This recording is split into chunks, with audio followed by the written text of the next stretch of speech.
Hello and welcome to another episode of the Chaos Chronicles.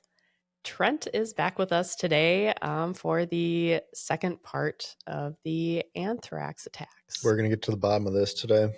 We're gonna Yeah, try. we're gonna try. We're gonna try. No promises, but we'll do our best here. Yeah, I wish I could make that promise. I really wish me I could. Me too.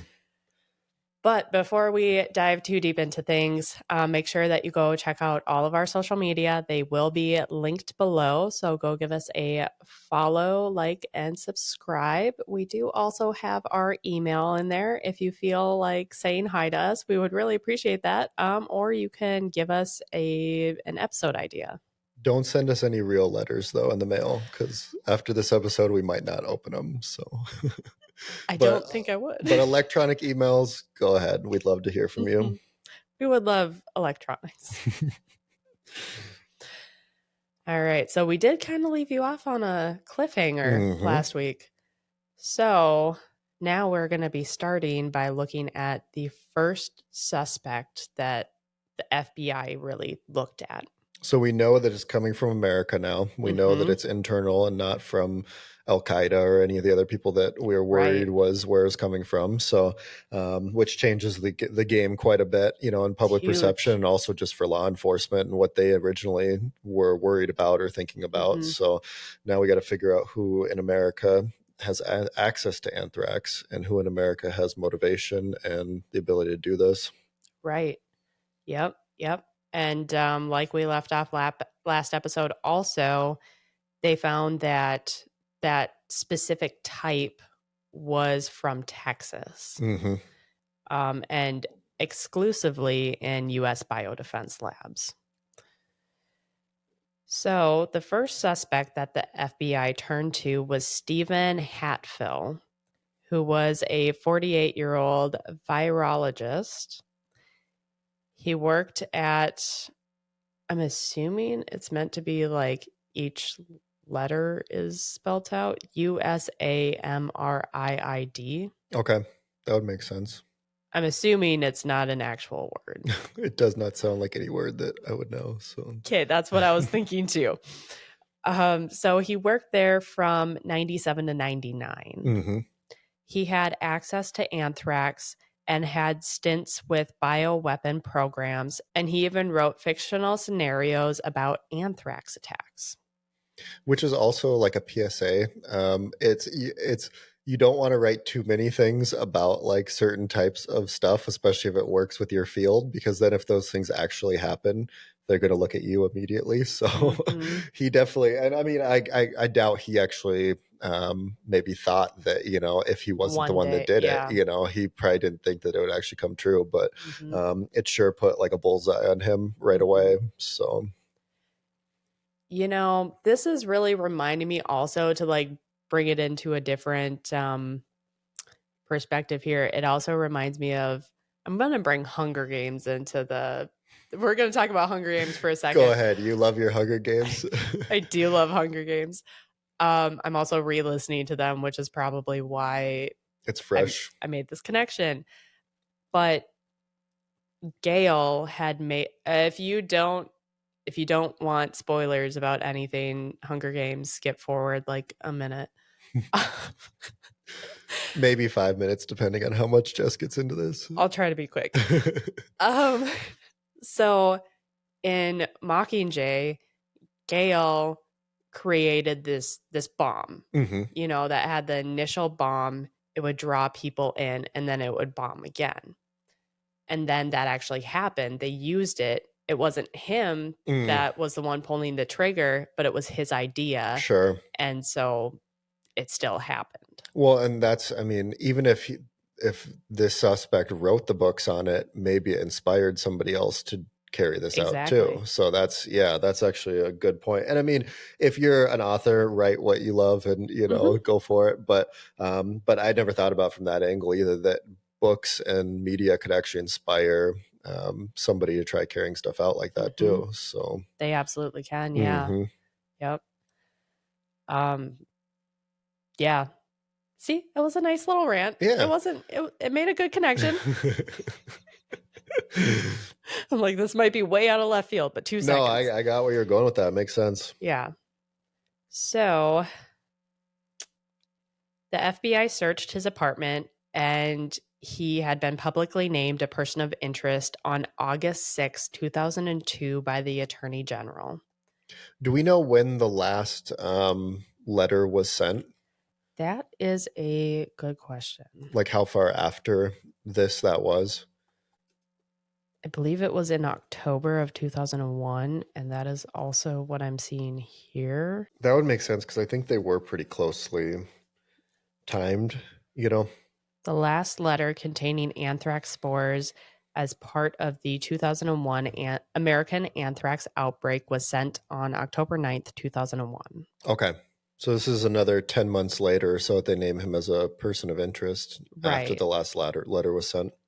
So a significant amount of time has passed. Well, maybe not an investigation. Yeah, I mean, this was a pretty complex investigation to have happen, but Mhm. it wasn't like, a week later after the last letter or the first letter that they named him. This took some time for the Right. FBI and everybody else to put the pieces together. Exactly. Yeah. So his career was destroyed, Hmm. and he was followed. His phone was tapped, and his home was repeatedly searched.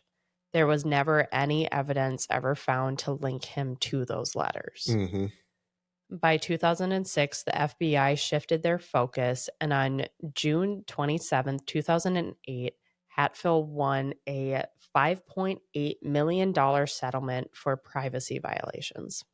Which is good that at least he got something out of it because they really did turn his life upside down and he was on Yeah, news all the time and he was having to do press conferences denying it. And yeah, a lot of people really thought that he was the one that did it. yeah. Well, it's like if you think about it, in the state that America was at, they were hungry for answers, Yeah. especially when that bomb dropped on them that it was it came from an American lab. It Yep. was not anywhere overseas or anywhere from the outside coming in. It was someone on the inside. And I know, October to what did I say? August. August. That's not a long time, but to those people living it, Hmm. that probably feels like years and years and years, like When people are so just much waiting time. for the next letters to come, the next, because they hadn't caught Yeah. anybody, and yes, they had stopped, but nobody knew that that was actually the end of it. Maybe the person was just laying low for a little bit and then was going to resume, Mhm. and also I think there was a sense of we already had this enemy abroad that so much of the war on terror and everything was kicking off, and we really were going into Afghanistan and everything, and so there's also the sense of like, well, then who the heck in America is doing this to us, and are they Right. tied to jihadism, as well, or it just felt like everybody was hungry for answers and angry about like why would we also be being attacked from within when we're already battling somebody on the outside. So Exactly. Yeah. Yeah. So, our new suspect. By April 2005, there was a new suspect, Bruce Edwards Ivins, which is a really hard name to say, especially for me. Bruce was an American microbiologist and vaccinologist. sounds right. Vaccinologist. We're going to go with it. Employed as a senior biodefense researcher at the United States Army Medical Research Institute of Infectious Diseases. Oh, that's what it stands for. There you go. Figured it out. Well, I should have known that I did that. I probably put it at what I thought was the first one. Yeah, My bad. Sorry that's for what it is, last though. Now we episode. know. That is what it stands for. At Fort Detrick, Maryland, he earned a PhD in microbiology from the University of Cincinnati and began working at the USAMRIID in 1980, where he specialized in anthrax research and vaccine development. Bruce was a respected scientist with 21 years at the really long name place, known for his work on anthrax vaccines and his role in developing protective measures against biological threats. Bruce struggled with mental health issues, including paranoia, depression, and alcohol dependency. He attended therapy and Alcoholics Anonymous, and a 2008 psychological report described him as having a, quote, strange and traumatic, end quote, home life that left lasting emotional scars.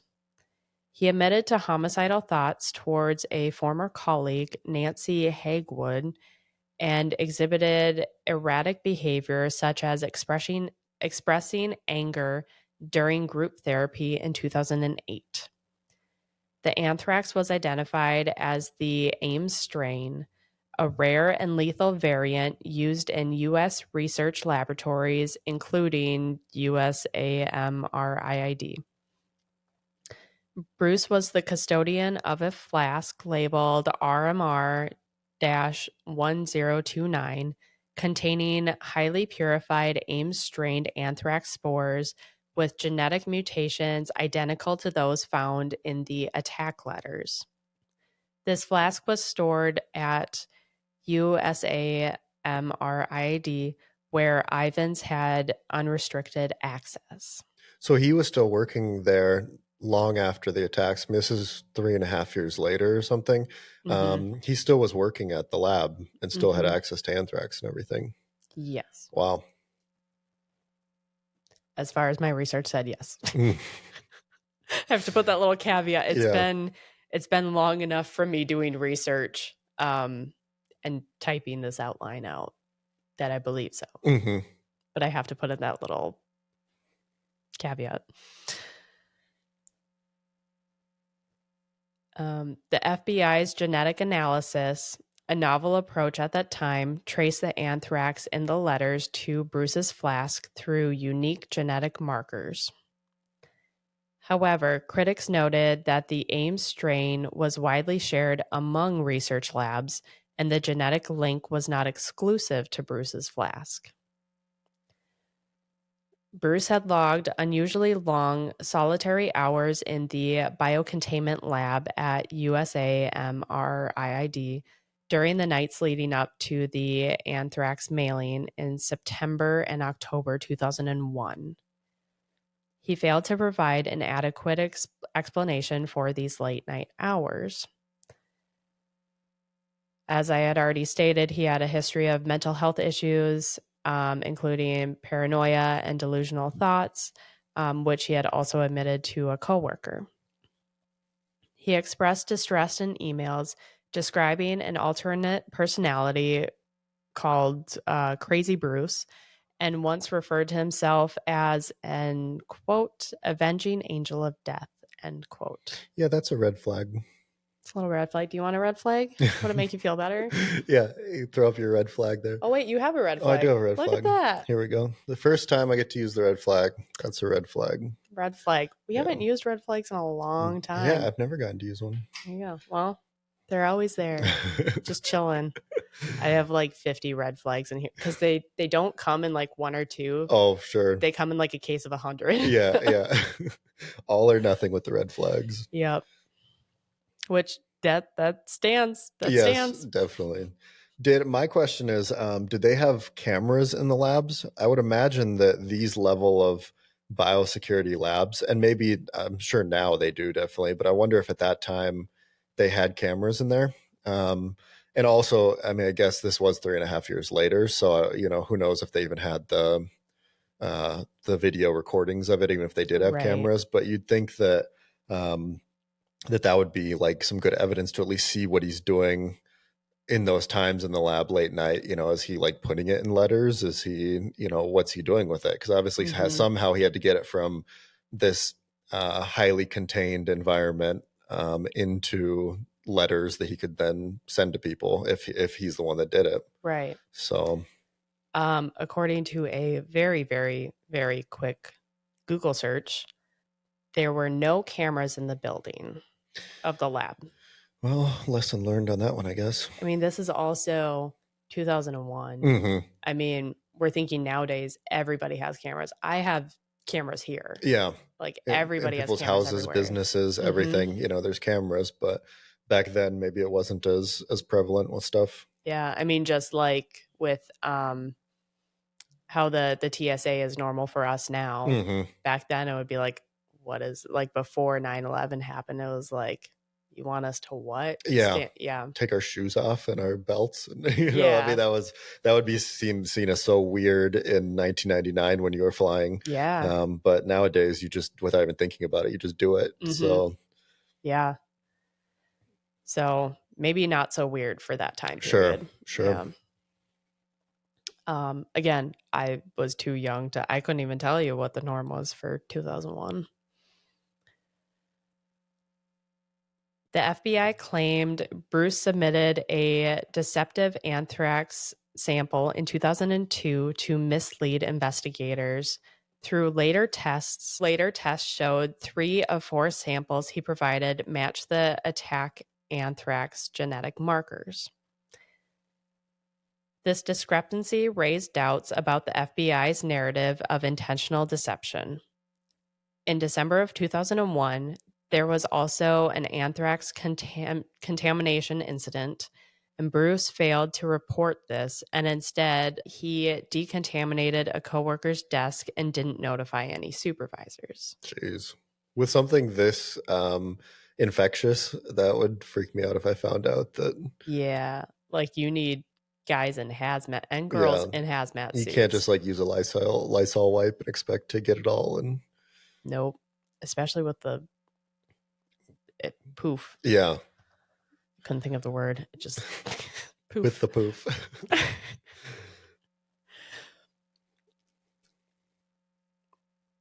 It is worth noting that Bruce's handwriting didn't conclusively match the text in the letters. On July 29th, 2008, Bruce died of an acetaminophen or Tylenol overdose in what was assumed to be a suicide, days before the FBI was set to file criminal charges against him for the anthrax attacks. His death followed intense scrutiny, including searches of his home and questioning of his family, which led to his career being effectively ended when Fort Dietrich banned him from working with anthrax, which I'm assuming happened when the FBI started looking into Yeah, him. yeah. The FBI's case against Bruce looks damning at first glance with the genetics, lab access, and the erratic behaviors. In 2008, the FBI commissioned the National Academy of Science, or NAS, to review their microbial forensics. In February of 2011, NAS, their report was an actual gut punch. They stated that the genetic link between the attack spores and Bruce's flask RMR 1029 was, quote, not definitive, Hmm. end quote. Wow. Yep. So it feels like we are back to square one. Yeah, I mean, you think like, okay, you pinned it on this guy. He suspectedly unalived himself, right when it seemed like the net was closing in on him, and they were going Mm-hmm. to charge him. But then there's so many other things that they can't definitively conclude, or that the evidence doesn't 100% point to him. Right. So it's hard. Yep. The 4 genetic markers, while rare, existed in at least 15 other U.S. labs, including Ohio and Utah, both with Ames strain access. Over 1,070 samples tested positive for similar markers, diluting the flask's uniqueness. The report criticized the FBI's statistical overconfidence, noting that contamination or shared lab cultures could explain the match. Hmm. Then there's the anthrax itself. The Senate letters contained a powdery electrostatic anthrax with 1.4% silicon by weight, detected by the Armed Forces Institute of Pathology. Early FBI reports suggested weaponization, a process using silica to make spore floats, common in state-sponsored bioweapons. But Sandia National Labs 2002 test found no artificial additives attributing silicon to natural spore coating. A 2011 Journal of Bioterrorism and Biodefense study added fuel, identifying trace tin in the spores, a potential sign of advanced chemical processing. Hmm. Experts like Richard, I don't know how to say your last name, Richard, Spritzel. I just typed these names in. I'm like, oh, it's a later Jess Yeah, problem. you don't think about how they actually are pronounced. Nope, not even a little bit. A former UN bioweapons inspector argued this required industrial equipment, a spray dryer, a centrifuge, beyond which the centrifuge are the big spinny things, like what they put your blood in when they test your blood. They spin them and it separates things. Beyond, so this was beyond USAMRIID's aging facilities. Bruce's lab had a Lyos. Oh, that's going to be a Google because I don't know how to pronounce that. And if you can hear my laptop pronounce this to me, I'm so sorry. This was literally the episode of Dyatlov Pass, by the way. It was every Yeah, 2 seconds I was looking up I could see words. that definitely. How to pronounce. Lyophilizer. That's a tough one. Well, Layophilizer. Lyophilizer. Yeah, Hey, I that's a have an tough one. excuse I this don't, I don't time. blame you for that one. That's a tough one. Oh, what? Maybe I should know, what is that?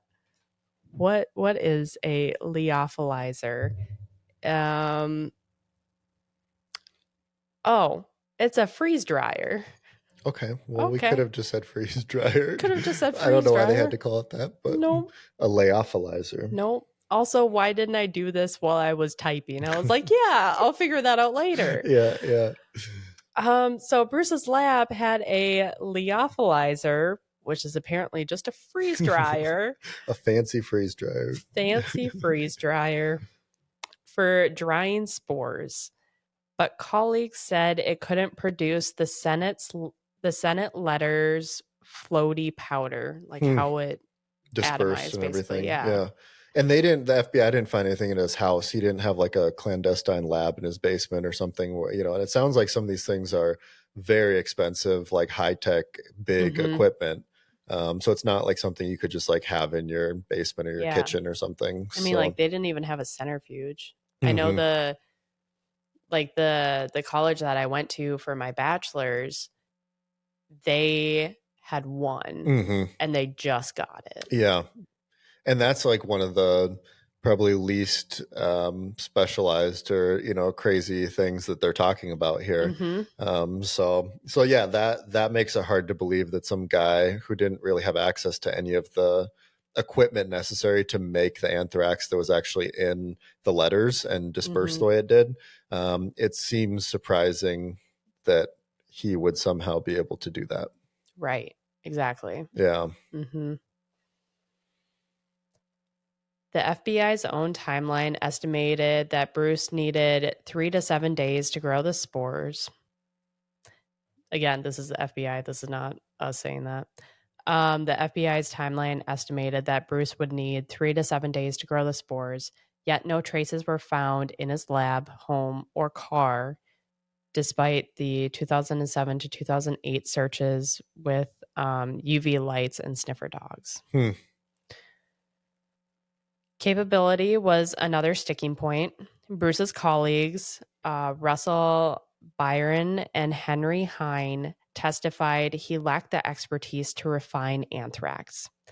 USAMRIID's fermenter used for large-scale cultures was, quote, identifiably disabled. And that was a dyslexic moment. Indefinitively There you go. disabled by 2001. I apparently am struggling. I am so sorry. I'm not normally this bad. You're doing great. So, their fermenter used for large scale cultures was indefinitively disabled by 2001. Its motor was removed per maintenance logs, and without it, producing 5 to 10 grams of dry spores, which would have been enough for the letters, would have taken 30 to 50 weeks in small flasks and not the days that the FBI was claiming. Hmm. So it's just not adding up. Yeah. Looking into Bruce's lab notes, it showed routine vaccine work, not anything to do with like mass production Hmm. of anthrax. The FBI's theory that he used a tabletop, like, I'm saying a freeze dryer, I'm Hmm. not saying that again, in secret, ignored the machine's heavy contamination risk, which would have left detectable spores. Yet, environmental swabs from the lab, the car, and his home were clean even after minimal cleaning. And it also goes back to the idea that he would have really been sacrificing himself to do that. I mean, this guy's been Yeah. working there since the 80s, right? So, Yeah. I mean, he knows the risks of this. He knows safety protocols and everything, which, I mean, it doesn't mean that he didn't forego that to Hmm. do this, but it just seems like somebody who's that well trained in all of it wouldn't just go rogue with all their protocols just to do this, Right. because it would have to give up a lot of like safety practices and protocols and all that stuff. And I mean, this guy also knows about like traces of things and all that stuff. And apparently he didn't leave any anywhere, which you would have found something somewhere with how much it disperses and covers, Hmm. surfaces and everything. So that leads me to believe that it would be hard for him to pull this off. Right. Yep. Yeah, it's not seeming very plausible right Hmm. now. So, a big question that the FBI was asked was, could one scientist pull all of this off? The FBI says yes, pointing to Bruce's access to RMR 1029 and a freeze dryer, but the powder's properties told a very complex story. The Scandia National Labs 2002, when they found no weaponizing additives like silica, but they found the 1.4% silicon content, which was also confirmed by another lab that suggested advanced processing. A 2011 journal study said that the detective tin was a rare stabilizer at parts per billion levels, hinting at a technique used in Cold War bioweapon programs.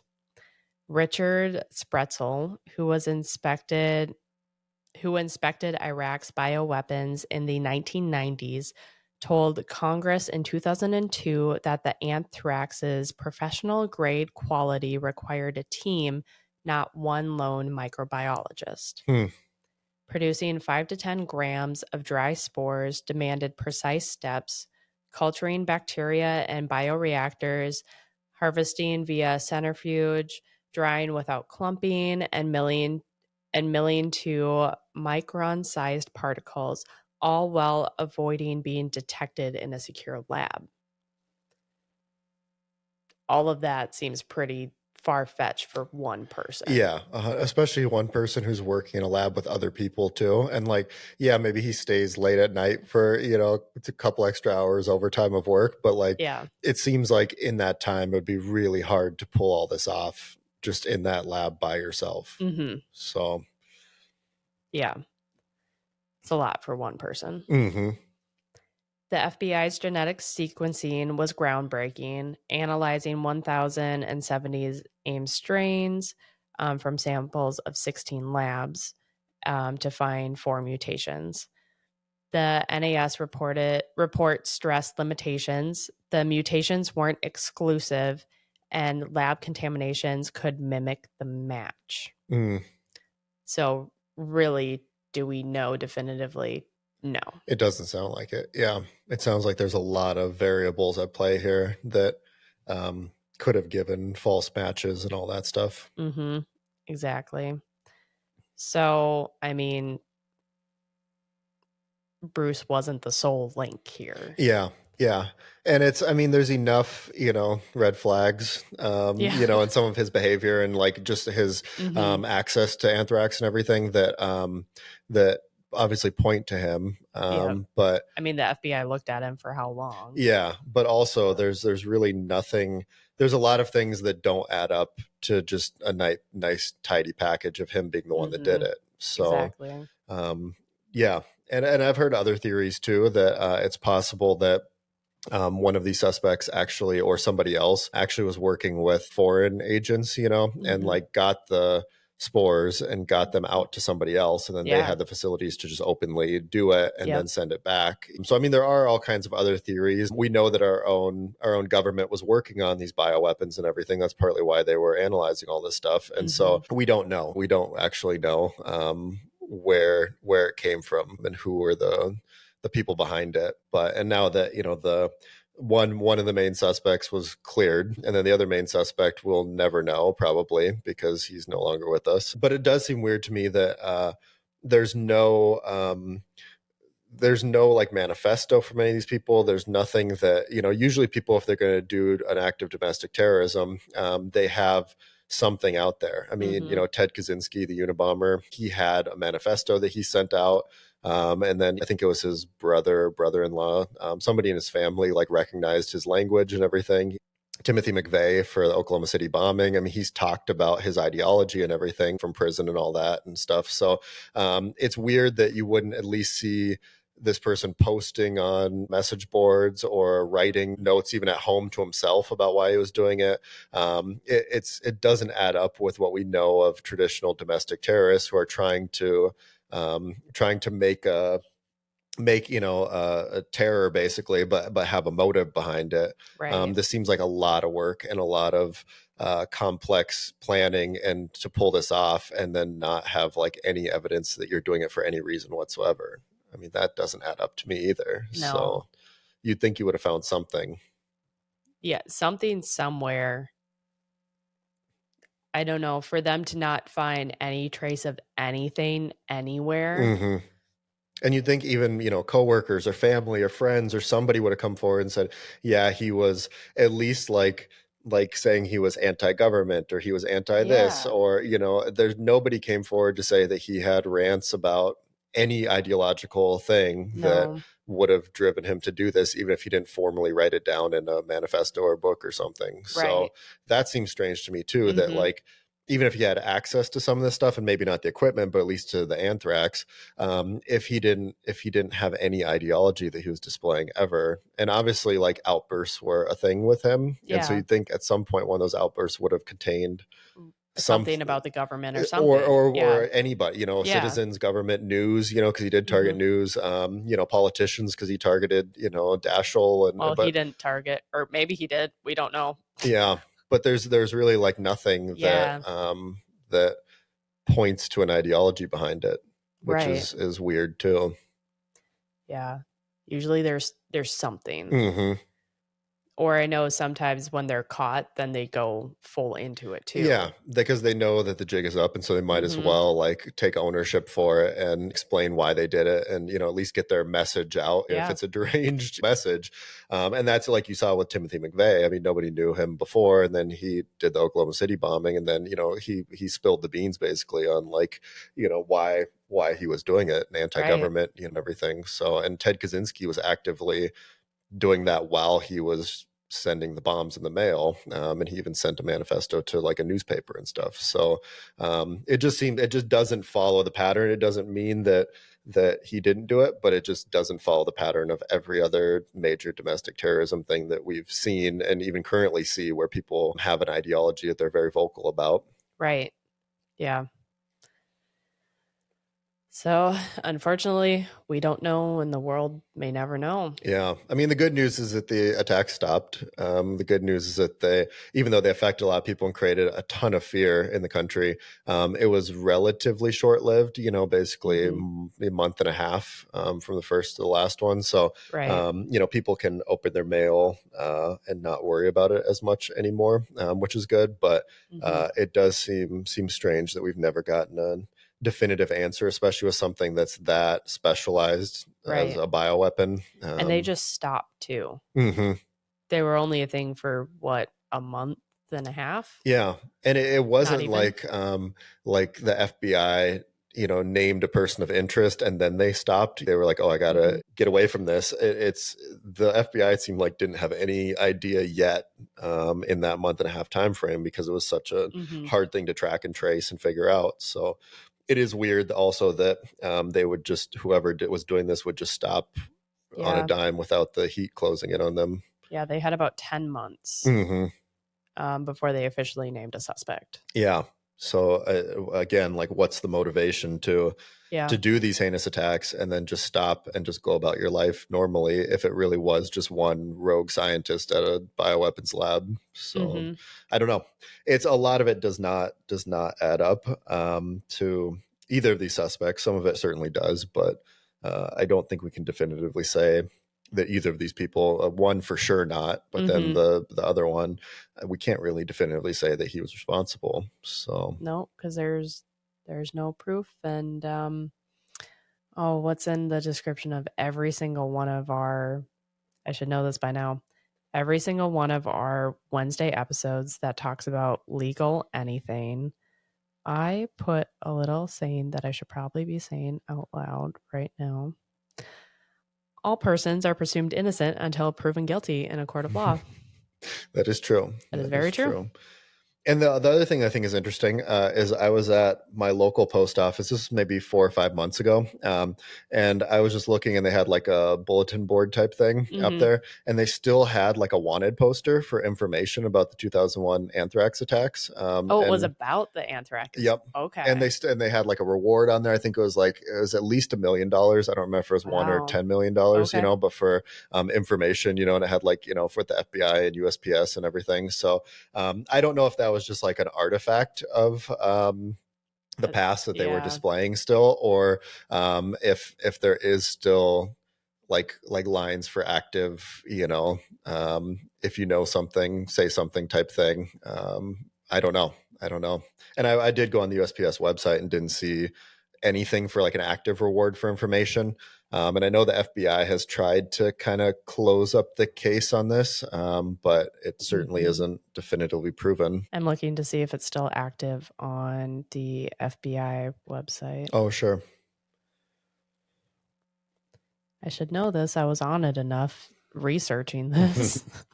Okay, so it's showing that FBI's investigation into the 2001 anthrax attacks is formally concluded, and therefore the associated reward is likely no longer active.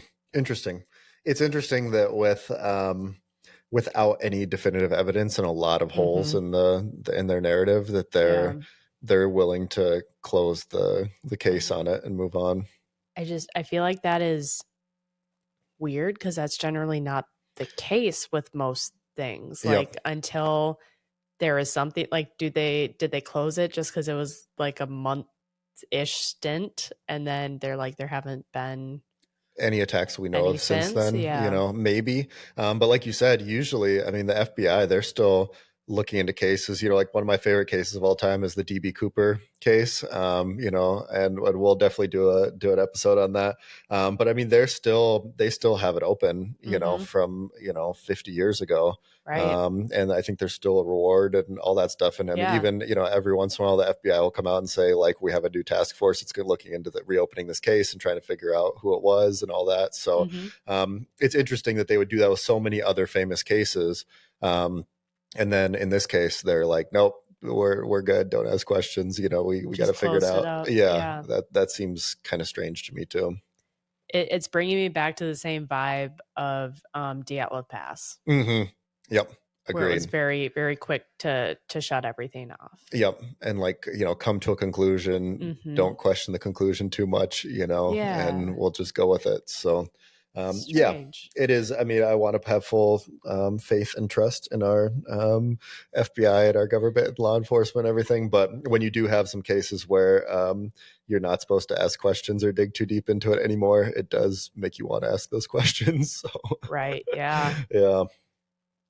Well, maybe one day we'll get answers. Yeah, you never know. You never know. Sometimes people on their deathbeds, or sometimes people, stumble across evidence when they're searching someone's house to sell it, or whatever. We Yeah. don't know.